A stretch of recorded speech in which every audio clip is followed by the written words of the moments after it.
Et Mansour Kamardine, député de Mayotte, est donc avec nous. Bonsoir. Bonsoir. Déjà une première réaction par rapport aux déclarations du préfet. Je dirais c'est une très bonne prise de position sur ces questions-là parce que ça fait partie des sujets d'inquiétude qui nourrissent la colère qui est dans la rue ici à Mayotte. Parce que, encore une fois, les Mahorais ont le sentiment que l'État ne les protège pas suffisamment, mais que l'État continue à protéger ceux qui sont en situation irrégulière. Et donc, à partir du moment où le préfet décide, parce que c'est ce qu'ont souhaité les Mahorais, plus d'État, c'est applicable bien sûr pour les gens qui sont en situation irrégulière, mais c'est applicable aussi aux Mahorais qui, naturellement, participeraient de manière, je dirais, claire à aider à l'immigration clandestine. Donc vous êtes favorable aux dernières décisions prises par le parquet de présenter des Mahorais propriétaires de terrain qui hébergeaient des personnes en situation irrégulière. Je crois que ça fait plusieurs années que nous disons que pour gagner cette bataille de la lutte contre l'immigration clandestine, les Mahorais doivent être du côté de l'État, c'est-à-dire eux-mêmes éviter des encouragements. Les décisions qui ont été prises avant-hier et hier, ce sont des décisions qui s'inscrivent dans cet objectif-là. Nous avons demandé il faut un minimum de cohérence, nous avons demandé plus d'État. L'État reprend ses lettres de noblesse à Mayotte, c'est une excellente chose.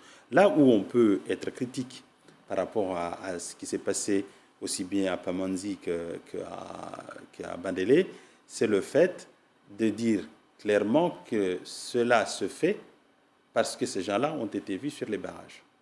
Et donc là, effectivement, on peut s'interroger. Je crois que la République se grandirait mieux si elle évitait ce type je dirais, de confusion. Il y a des gens qui sont soupçonnés d'avoir participé notamment à loger des personnes dans des conditions indignes, que le parquet leur demande de venir s'expliquer devant le tribunal, c'est tout à fait normal. Pour le reste, je crois effectivement que les Mahorais, il faut que les Mahorais le sachent également, c'est que dans les entretiens qu'il y a eu entre l'État, l'intersyndical et le collectif, il a été clairement demandé au préfet non seulement de lutter contre ces hébergements indignes, donc ce sont les Mahorais qui l'ont demandé, mais ils ont demandé également effectivement que l'État permette aux Mahorais de rentrer dans leur propriété. Ces deux actions sont en cours, ça montre que l'État effectivement commence à écouter et à entendre les Mahorais. Mais certaines dénoncent le fait que derrière on va saisir les propriétés. Ça fait partie des règles. Maintenant, l'avertissement est clair, le message est clair, il faut que chacun prenne ses responsabilités. Alors, ça fait 15 jours déjà depuis la nomination de Dominique Soré à Mayotte et de son équipe interministérielle. Vous, quel est votre premier jugement sur cette mission-là ? La mission travaille beaucoup et je voudrais saluer l'action de M. Dominique Serin que j'ai eu l'honneur de rencontrer et ailleurs, notamment lorsqu'il était directeur de cabinet du ministère des Outre-mer. Dans la relation humaine, c'est un homme assez agréable, respectueux des autres, et ça fait plaisir qu'il puisse être là, en plus qui a l'expérience de la gestion des sujets difficiles. Là où je suis sceptique, c'est que la ministre de l'Outre-mer est venue ici, et elle a annoncé aussi à l'Assemblée nationale qu'elle souhaitait une co-construction du projet de Mayotte. Et M. Sorin, le délégué du gouvernement, a dit qu'il souhaitait que les choses se fassent dans la totale transparence. Or, on observe, malheureusement, que cette vieille idée qui consiste à dire diviser pour mieux régner, il y a eu des tentations pour la mettre en place et là, arriver à des conclusions qui ne correspondent pas forcément à ce que souhaitent les Mahorais. Et là, moi, je voulais dire que les Mahorais ont accepté de participer dans ces débats parce qu'ils veulent participer à une co-construction de leur projet. Si aujourd'hui nous sommes dans la situation que nous dénonçons, où nous avons fait un bilan partagé, problème d'immigration, problème d'insécurité, sous-développement, pauvreté chronique, absence de l'État, c'est la conséquence quand même, il faut bien le dire, des 40 années de politique de développement, non pas conçues avec les Mahorais, mais conçues quasi exclusivement par l'État. C'est l'État qui vient avec ses gros sabots pour dire voilà ce qui est bon pour vous les Mahorais. Aujourd'hui, nous souhaitons que ce soit les Mahorais qui disent voilà ce qui est bon pour nous et que l'État accepte de nous accompagner. À titre d'exemple, si nous arrivons le 19 à Paris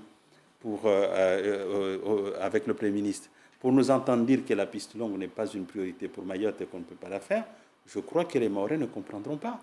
Et il sera très difficile, à mon avis, qu'après qu'il y ait un accord partagé entre le gouvernement et les élus de Mayotte. Je reviens vers vous dans un instant et pendant ce temps-là, seulement à Moroni, ce matin, par ailleurs, une manifestation pour afficher un soutien au gouvernement comorien et sa position sur la crise qui secoue Mayotte.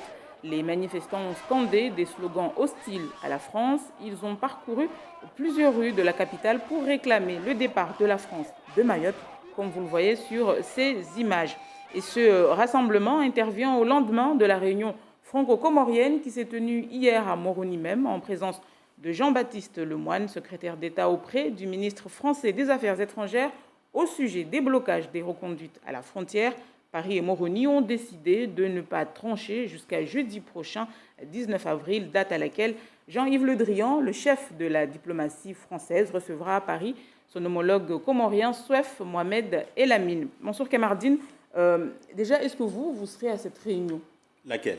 La prochaine réunion prévue à Paris. Non, il faut distinguer deux choses. Il y a un dialogue entre deux États, notamment des rencontres entre deux ministres.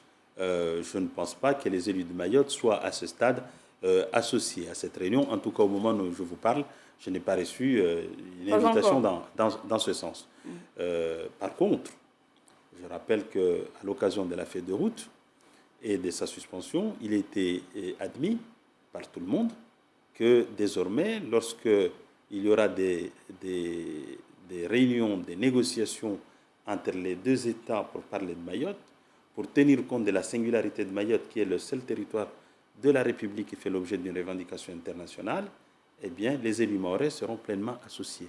C'est-à-dire que nous participerons, et donc nous attendons avec beaucoup d'impatience que ces réunions, ces rencontres soient fixées pour que nous puissions venir dire ce que nous souhaitons. Ce que nous souhaitons, naturellement, ce n'est pas dans le sens, je dirais, de la libre circulation à tout va, ce n'est pas la remise des Kwassa qui seraient interceptés à des autorités qui feraient l'objet de soupçons de participer directement ou indirectement au trafic humain, pour reprendre l'expression d'en face, ainsi de suite. Mais c'est quelque chose qui permet effectivement d'engager une véritable action de lutte contre l'immigration clandestine, c'est notre expression ici, de lutte contre les trafics humains, c'est ce qui s'est dit en face. L'objectif étant le même, c'est qu'effectivement, nous ne pouvons pas imaginer ou accepter qu'il y ait des gens du côté des Comores et singulièrement en Jouan qui vendent la mort à des personnes qui ne demandent qu'à, en réalité, à fuir la misère. Mais depuis plus de 2 semaines maintenant, il y a ce blocage où la France ne peut pas reconduire les personnes arrêtées ici parce qu'ils étaient en situation irrégulière. Quelle issue vous voyez, vous, à ce niveau-là? J'ai demandé, notamment la semaine dernière à l'Assemblée nationale, j'ai demandé à notre diplomatie de prendre ses responsabilités, de ne pas faiblir sur ces sujets et notamment de ne pas transiger sur la souveraineté française à Mayotte. La diplomatie est entrée en action. De ce côté-ci, on aurait aimé une action beaucoup plus hardie. Nous ne sommes pas les acteurs ou les techniciens de la diplomatie, mais nous voulons encore croire à une diplomatie qui